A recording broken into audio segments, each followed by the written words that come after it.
अस्सलाम वालेकुम। हमारे साथ मौजूद है आसिम बेग साहब। तो ये आज मुलाकात कर रहे हैं खान साहब से, उनसे पूछते हैं कि क्या हालात है खान साहब की तबीयत के हवाले से, उन्होंने क्या पैगाम दिया खान साहब ने उनकी तबीयत के हवाले से क्या कहते हैं। जी, खान साहब बड़े पुरज़म थे और मतलब हर वक्त जब हम जाते हैं उनके लिए उनकी सेहत के हवाले से पूछते हैं तो वो सबसे पहले कहते हैं कि मेरी सेहत के हवाले से ना पूछें, आप मुझे ये बताएं कि बाहर आवाम की क्या हालत है। चूँकि मतलब पिछले 2 साल के अंदर जो PTM का पार्ट गुजरा है उसमें दौरान जो रिकॉर्ड महंगाई हुई थी, जो डॉलर इस वक्त 280 के लगभग है, 300 के लगभग पेट्रोल है। इसके अलावा जो है ना, जो बिजली के बिलात आ रहे हैं, महंगाई जो है ना आसमान तक पहुँच चुकी है। तो आवाम एक मुतवस्सित तबका वो किस तरह गुजारा कर रहा है, वो क्या सोच रहा है पाकिस्तान की मुस्तकबिल के बारे में, वो क्या आस लगाए हुए है, हुकूमत क्या कर रही है और हुकूमत की पॉलिसी से वो आवाम मुतमईन है या नहीं है। तो खान साहब को आगाह किया गया कि इस वक्त है चूँकि प्रेजेंटली ईद गुजरी है, ईद के दौरान जो मुर्गी की कीमतें थी वो आसमान को छू रही थी। महंगाई इस दर्जे पे थी कि 80% जो आवाम है उसने ईद की ख़रीदारी नहीं कर सकी है। पेट्रोल इस कदर महंगा है कि लोग अब ट्रैवल करने से भी गिरेज़ा हैं, फजूल वो कहते हैं बगैर मतलब के बाहर निकल भी नहीं रहे। ऐसे हालात के अंदर लोग परेशान हैं कि ये पाकिस्तान में हो क्या रहा है, अगले पल में क्या होगा। इसी दौरान खान साहब को बताया गया जी कि आज ईरान के प्रेसिडेंट का विज़िट है पाकिस्तान का, आज लाहौर और फिर कराची के जाके वापस चले जाएंगे। तो उन्होंने ईरान का जो सदर का विज़िट था उसको अप्रिशिएट किया। पाक ईरान तल्लुकात चूँकि पाकिस्तान के साथ बड़े मरासम हैं और एक दोस्ताना तल्लुकात हैं, उसका जी कि हमेशा कायम रहेंगे और हम ईरान की पॉलिसी के को ऑन करते हैं, हम उसको सपोर्ट करते हैं। फ़लस्तीन की आवाम के लिए उन्होंने मैसेज भेजा कि इस वक्त मुश्किल हालात में मैं जेल में हूँ, लेकिन मैं उनके लिए आवाज़ बुलंद करता रहूँगा। मासूमों का कत्लेआम बंद होना चाहिए, इसराइल को रुकना चाहिए, ताकि इंसानी हकूक़ के जो अलमबरदार हैं उनको फ़ौरी तौर पर गज़ा के अंदर जो है ना, जो गज़ाई किल्लत पैदा हुई है उसको बहाल करना चाहिए, मेडिकल फैसिलिटीज़ देनी चाहिए और अरबाब इख्तियार को फ़लस्तीन के मामले के ऊपर इसराइल को लगाम देनी होगी। इसके अलावा खान साहब को पार्टी के हवाले से बताया गया, तो पार्टी के हवाले से चूँकि मतलब लीडरशिप बड़ी खामोश तमाशाई का किरदार अदा कर रही है। देखें खान साहब के मामले पे बिशा बीबी के जो खान साहब ने ख़ुद कहा जी कि उनकी सेहत को लेके जो बातें की हैं, जो एलिगेशन लगे हैं, वो जो एंडोस्कोपी का जो टेस्ट हुआ था बीबी का, वो अभी मंजर-ए-आम पे नहीं आया, दीगर टेस्ट भी, लेकिन वो शदीद तफज़ात हैं। उस हवाले से खान साहब ने कहा जी कुछ भी हो सकता है। वो जो हमारी पिटीशन लगी हुई थी बुशा बीबी की जी के वहाँ बनी गाला से उनको अडेला जेल ट्रांसफ़र किया जाए, अब वो भी थोड़ा सा डिले हो गई है। तो हम तो कभी भी ये ख्वानी है ना औरत कार्ड खेल रहे हैं। खान साहब ने कहा ना तो मैं बुशरा बीबी का कमज़ोरी समझता हूँ, ना को औरत कार्ड के तौर पे मुझे कोई तोड़ा जा सकता है, ना ही कोई हम क्या कहते हैं मजलूमियत का कार्ड खेल रहे हैं। मेरिट के ऊपर एक केस जो मेरे ऊपर जो कायम किए गए हैं, क्या कहते हैं इसको सियासी बुनियादों के ऊपर, ये मेरिट के ऊपर इंशाल्लाह डिसाइड होंगे और ये रेत की दीवार साबित होंगे। जिस तरह 2 केस आपके सामने है आज साइफर के अंदर, जिस तरह ज़काखेज़ अंदाज में जो प्रोसीडिंग गई है इसी वीक तक, नेक्स्ट 2 डेज़ के बाद देखेंगे क्या होता है इसमें। कल इद्दत वाला केस भी लगा हुआ है, इंशाल्लाह कल इद्दत वाले केस में अगर सज़ा सस्पेंड हो जाती है तो साइफर में इसी हफ्ते हो जाएगी, खान साहब इंशाल्लाह इसी हफ्ते बाहर आ जाएंगे। तो कल अली कादर की भी बेल लगी हुई है। खान साहब पुरुमेद है। खान साहब को सिर्फ एक चीज़ का खफा है कि आवाम किस हालत में जी रही है।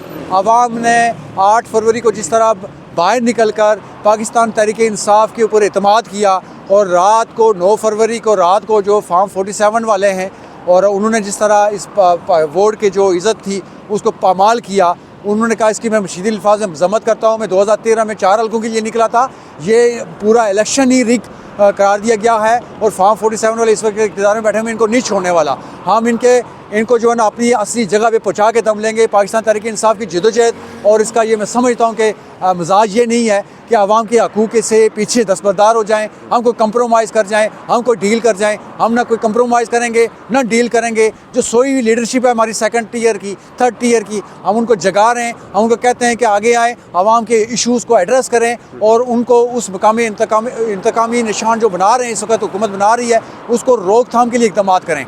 उनको कहें कि अगर आपने सियासत करनी है तो आपने अपने असूल तय करने होंगे। सुप्रीम कोर्ट का भी ज़मीर जगाया उन्होंने। सुप्रीम कोर्ट को खान साहब 8-10 दिन में एक और ख़त लिखने जा रहे हैं। मैं समझता हूँ कि उसका काजी फाजिल साहब को जवाब देना पड़ेगा और बाकी जिनको एड्रेस करेंगे उनको भी जवाब देना पड़ेगा। तो बड़ी कंस्ट्रक्टिव वे में गुफ्तगू हुई है, खान साहब ने बड़ा इसको अप्रिशिएट किया है जी। ये जो खान साहब ने लेटर लिखने का बोला था फैजी साहब को, उसमें एक पॉइंट था एक्सटेंशन वाला 3 साल का, उसके हवाले से कोई डिस्कशन हुई है? जी, वो नहीं। कट कर दिया गया जी बिल्कुल। जी, मैं ये कह रहा हूँ कि नेक्स्ट जो खान साहब एड्रेस करेंगे स्पेसिफिक 2-3 पॉइंट के ऊपर करेंगे, वो भी एड्रेस होगा उसके खान अंदर। साहब ने एक दफ़ा कहा था कि मेरे कुछ लीडरशिप है वो इस्टेब्लिशमेंट से मिलती है, और पिछली जो हेयरिंग थी खान साहब ने जज को कहा था, जज साहब ने कहा था कि आप प्रेस कॉन्फ्रेंस में किया करें। खान साहब ने कहा था कि मेरे नाम लेकर गलत बयान दिए जाते हैं, तो इस हवाले से कोई बात नहीं कि कौन है जो खान साहब के नाम पे गलत बयान जारी करता है? कोई लीडरशिप? मैंने खान साहब से आज बात की, चूँकि जनरल इलेक्शन गुजरा है तो खान साहब को मैंने बताया कि हमारी पार्टी का पार्लिमानी बोर्ड नहीं है, तो चूँकि मेन जो गुजर गया है इलेक्शन, जनरल इलेक्शन गुजर गया, अब बाई इलेक्शन में थे, तो बाई इलेक्शन से पहले एक तो सिंबल नहीं था हमारे पास, लेकिन कम से कम जो हमारी लीडरशिप है उसके ऊपर पार्लिमानी के एक होना चाहिए था, बोर्ड होना चाहिए था, ताकि कोई गलत फैसले न होते। खान साहब ने कहा जी कि वो जो केपी के अंदर जो अभी हुआ बाई इलेक्शन हुआ, वो तो बाजोड़ में, वो तो मैंने टिकट किसी और के लिए कहा था, किसी और को दिया गया, तो उसके लिए रिपोर्ट उन्होंने तलब की, इंशाल्लाह उसका अज़ला हो जाएगी। जी बोलिए। अच्छा, मतलब रेहान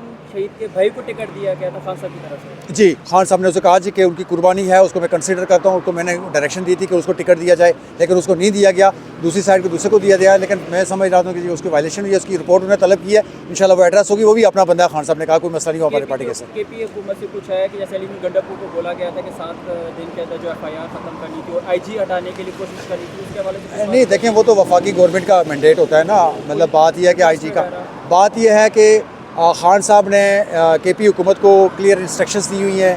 कोई कहते हैं मेगा करप्शन का इशू केपी की हुकूमत हमारे इस टेन्योर के अंदर नहीं होना चाहिए। महमूद खान का जो दौर गुजरा है केपी में, परवेज़ खटक का जो दौर गुजरा है केपी में, वो कहते हैं कि वो मैं नहीं देखना चाहता, वो उस तरह के ब्लेंडर्स में नहीं देखना चाहता, इसको मिसाली देखना चाहता हूँ इस टेन्योर को। और मैं समझता हूँ कि आइंदा जब जनरल इलेक्शन के अंदर हम जा रहे हो, तो या हमारे पास दिखाने को पाकिस्तानी अवाम को या बाकी सूबों को ये पास ये हूँ कि ये रोल मॉडल है केपी के, क्या यहाँ इन्होंने खिदमत की है, ये सेहत कार्ड इन्होंने जाके मतलब उन्होंने इम्प्लीमेंट करवाया है, अवामी इशूज़ को एड्रेस किया है, आवाम के लिए आसानियाँ पैदा की हैं। लेकिन आपको पता है कि केपी हुकूमत के इस वक्त भी 114-1500 अरब रुपये के फ़ंड रुके हुए हैं। वो वफाकी हुकूमत से हम मुतालबा करते हैं कि बाकी सूबों को आप दे रहे हैं तो केपी हुकूमत को भी ये दिए जाएँ, ताकि आवाम की खिदमत हो सके, ना कि ज़ाती आयशों पे खर्च हूँ।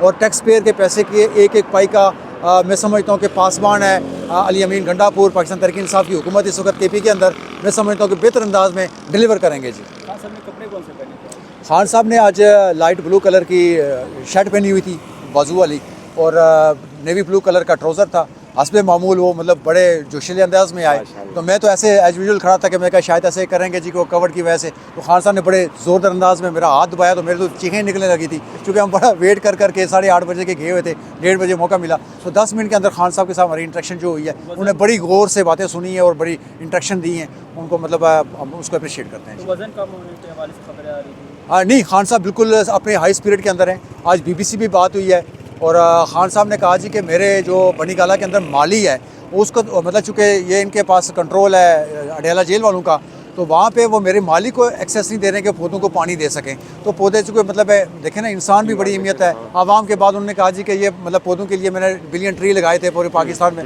मेरे घर के अंदर ही पौधे मुरझा रहे हैं, तो लिहाजा उनको मतलब पानी देने के लिए माली को तो मतलब इजाज़त दें कि वो पानी दे सके पौधों को, तो वो भी नहीं दे रहे हैं। तो मतलब जिस तरह रात की तारीकी के मैं मतलब मैडम को जो है ना एक टेस्ट के लिए मेरे ख्याल में ले जाया गया था, तो वो सीरियस है इस हवाले से, और कहते हैं जी कि मैं मेरी बीवी को जो है ना मेरे लिए कमज़ोरी बनाया जा रहा है। मैं कमज़ोर नहीं हूँ, ना ही मैं टूटूंगा, ना ही मैं हिम्मत छोड़ूंगा, ना ही मैं औरत कार्ड खेलूँगा, ना ही मैं हमदर्दी का कार्ड को खेलना चाहता हूँ, ना भी। इस हवाले से मैं समझता हूँ जी कि पाकिस्तान की आवाम इस चीज़ का खुद फैसला करेगी कि ये सियासी बुनियादों पर कायम किए गए केसेस हैं और ये रेत की दीवार साबित होगी इंशाल्लाह। जी, बुशरा बीबी से भी हुई है। तो उनकी तबीयत के हवाले से अभी वो आज कह रही थी थोड़ी बेहतर है, चूँकि टेस्ट की रिपोर्ट आनी बाकी है। वो कहती है टेस्ट की रिपोर्ट आएगी तो दूध का दूध पानी का पानी हो जाएगा। Thank you so much. Thank you so much.